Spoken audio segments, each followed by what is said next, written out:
He belongs to all of us. Don't you trust me? Would you rather risk your neck and come with me? Come back with a goat. Or it's you who will be risking his neck.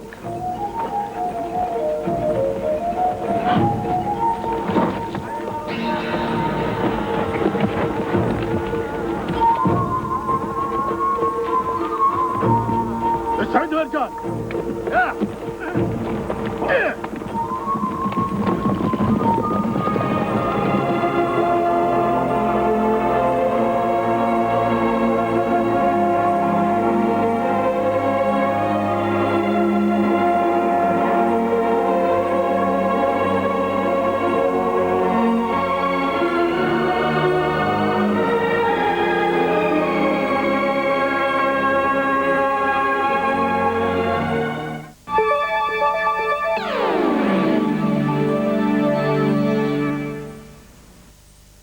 Secret of the Sahara concludes at 11:35 next Saturday.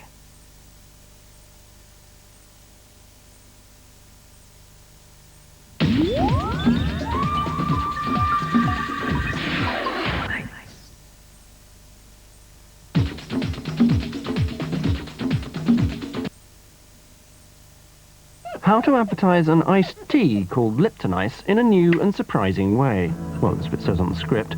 Put girl in lemon grove, establishing drink's lemony taste. Very surprising. Cut to couple, showing that Liptonice can be enjoyed socially. Remind those with memory loss that drink is called Liptonice. Cut to man on boat, proving that Liptonice refreshes sailors as well as couples on balconies. Surprise all with news that Liptonice is made with tea. Tea? Tea? Tea? Well, it surprised them anyway. New Liptonice. Made with tea, surprisingly. Soothing, toning, cooling. Aftershave cooling gel. New from Lynx. All over the country, people are discovering a new power.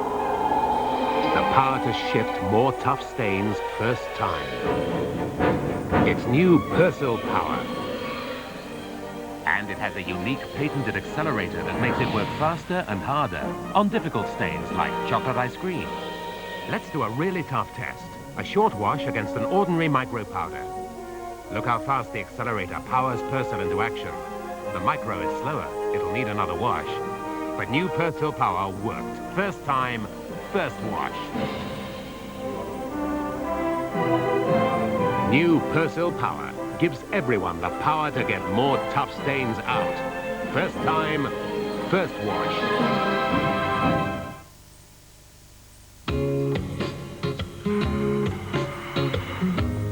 When you see something irresistible, don't you get that urge to bite? Like when you see the soft waves of Viennetta. And you want to sink into that soft ice cream. To discover the crisp layers, just waiting to be bitten. Follow your instinct.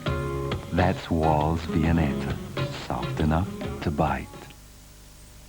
Remember, from 7 p.m. to 7 a.m. Monday to Friday, and all weekend, you can make free local calls on a Mercury One2One mobile phone. Call 0500 500 121 for more information. Even that call is free.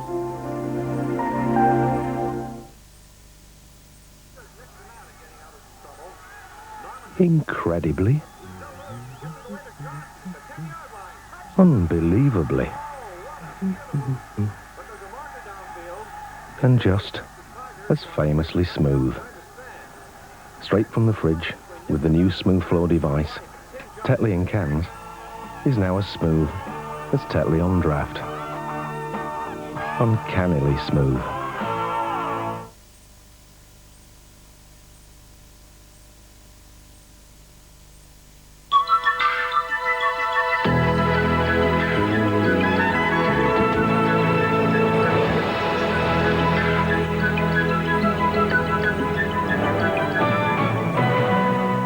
Government Whip Michael Brown has resigned following a story in today's News of the World alleging that he'd had a homosexual affair. Mr. Brown said he was resigning with a view to instituting proceedings. This, he said, will require my personal attention, which I could not pursue as long as I remained a member of the government. The Prime Minister is preparing for a council of war with top Conservatives in a bid to restore party fortunes. Sir Edward Heath has called for a shake-up of policies ahead of the European elections and has urged Mr Major to have a comprehensive cabinet reshuffle.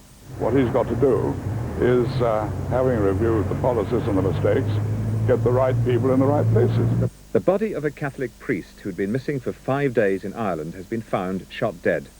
The body of Father Joseph Walsh was found in County Clare near his burnt-out car. A woman and her small son are still missing. Police are questioning a man about the disappearances and the kidnapping of another woman who has been freed. In football, a day of drama at the bottom of the English Premiership saw Everton save themselves from relegation. They beat Wimbledon after going 2 down. Oldham's draw with Norwich didn't save them, and at Stamford Bridge, an injury-time winner from Chelsea's Mark Stein sent Sheffield United down to Division 1. That's all for now. I'll have more news later.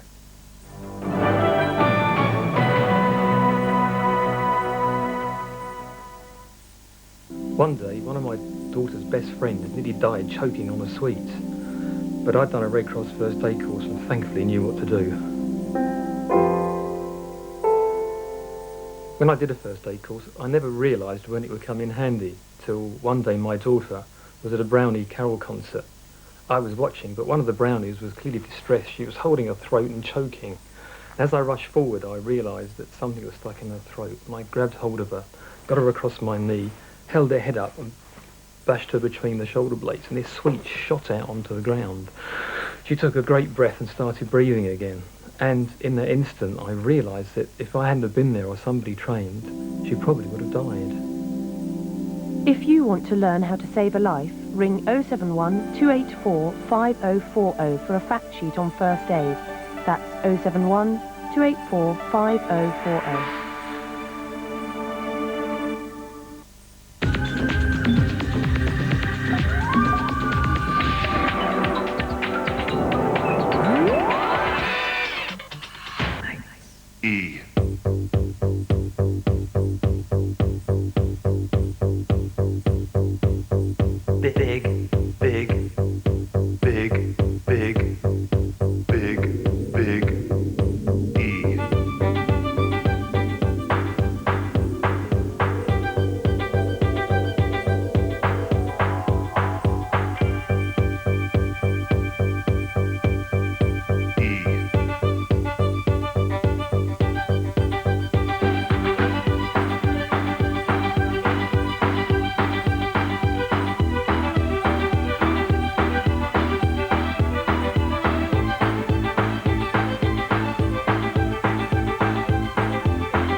Welcome to the 100th edition of the Big E. Yes, we've been on your screens for 100 glorious, titillating, tantalising weeks. And you may be asking yourself, what are you doing in this glamorous location celebrating this edition? All that will become clear later. But first, to celebrate our birthday, we're going to be launching the new look Big E, which is going to make us the Euro show with a difference. Take a look at this. Each week on the revamped, restyled, even more radical Big E, we'll be on a Euroquest as our brand new all-female team of continental investigators get to grips with what our Euro neighbours really think, where they differ, and, more importantly, how they score on those important intimate subjects that really matter. We'll be inviting 6 different European countries and their resident Big E presenters on the show each week to give us the lowdown on that week's hot subject from their homeland. To kick it all off on our 100th programme, we'll be on a quest to find the most outrageous person in Europe.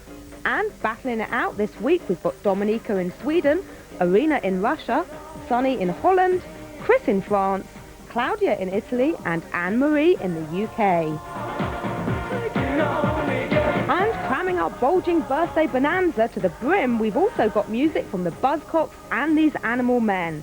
Another chance to see that Berlin shocker, and former Big E host, stand-up comedian, Rona Cameron is in the barber's chair. But first, it's back to Anne-Marie.